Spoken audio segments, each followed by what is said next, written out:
Cara mereka berburu adalah dengan mengendap dan menyergap. Canadian Lynx ini punya kemampuan adaptasi unik untuk menyesuaikan diri dengan musim yang berganti.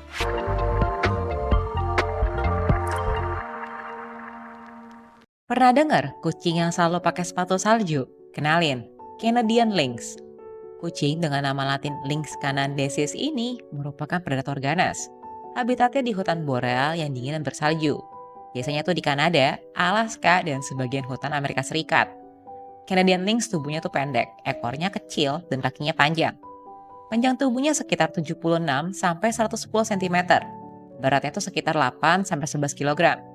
Telinganya bentuknya segitiga, terus ujungnya hitam nih. Dan bulu mereka itu terkenal fluffy. Ciri khas yang dimiliki Canadian Lynx ini terletak di kakinya yang besar dan berbulu tebal untuk memudahkan dia berburu di lingkungan bersalju. That's why Canadian Lynx ini dibilang pakai sepatu salju nih.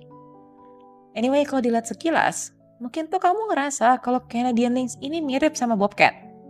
Mungkin ini gara-gara kedua itu sama-sama masuk ke keluarga kucing besar Felidae dengan subkeluarganya Lynx.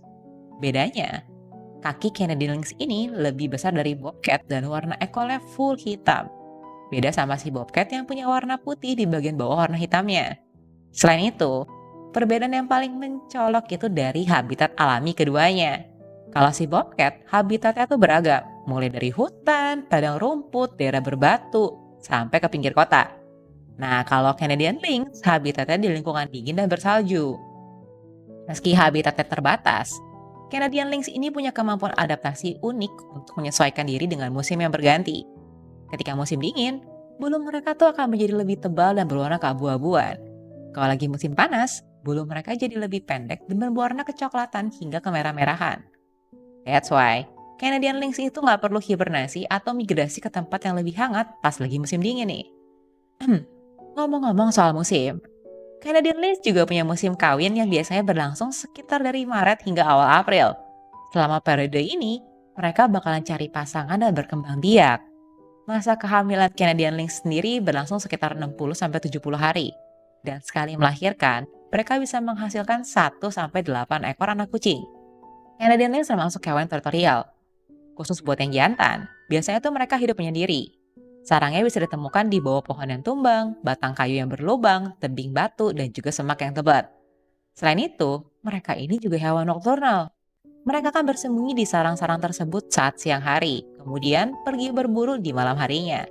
FYI nih, Canadian Lynx ini bukan termasuk pelari yang cepat. Makanya, mereka sangat mengandalkan matanya yang besar dan pendengarannya yang tajam sewaktu berburu. Cara mereka berburu adalah dengan mengendap dan menyergap. Biasanya, mereka bakal sembunyi dengan sabar menunggu mangsa yang mendekat.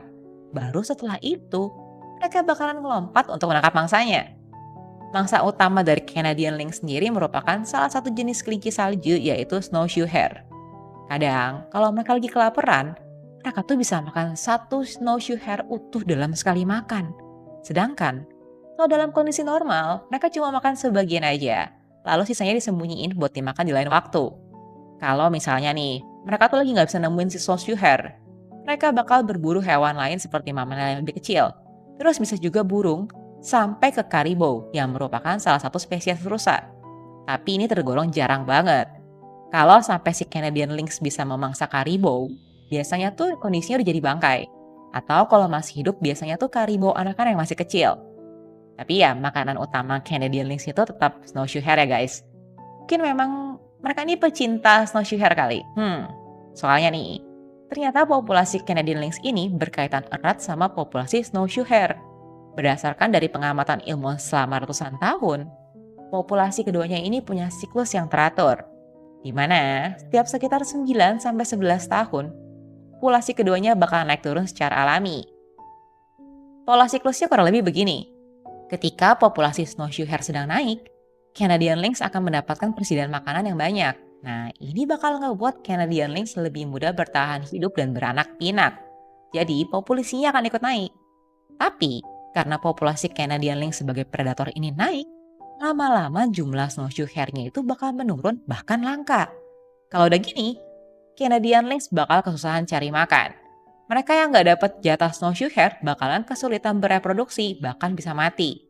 Akhirnya, perlahan-lahan populasi Canadian lynx itu akan menurun.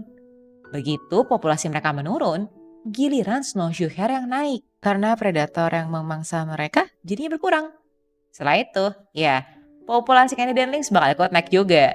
Jadi ini semacam endless cycle ya. Soalnya pola ini bakal muter seperti itu terus-menerus selama 9 sampai 11 tahun. Dulu sekitar tahun 1950-an sampai 1960-an, status Canadian lynx ini sempat terancam hampir punah karena meningkatnya permintaan bulu kucing tersebut.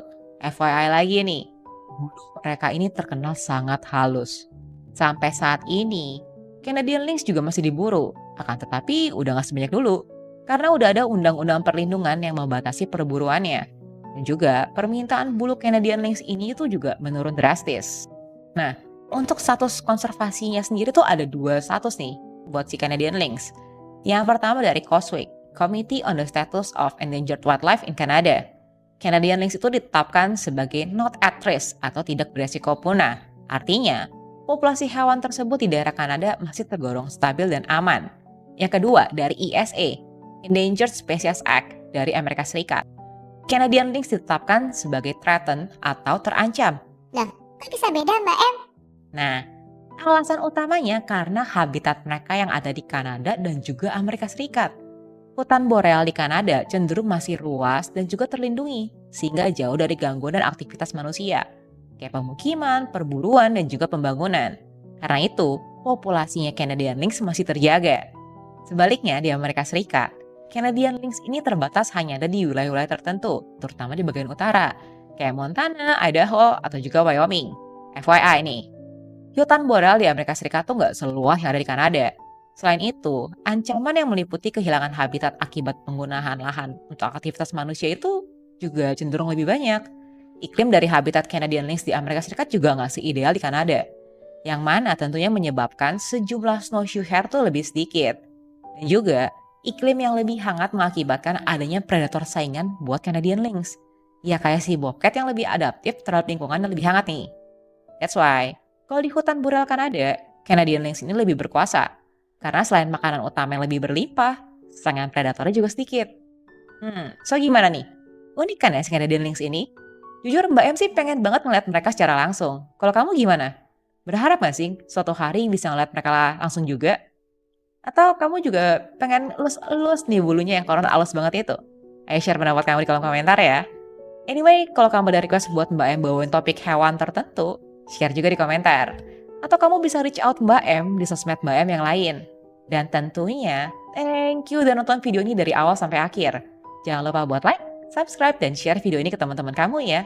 Mbak M dan Michi, pamit dulu. See you di video 1 Fakta Sejuta Cerita berikutnya. Bye-bye!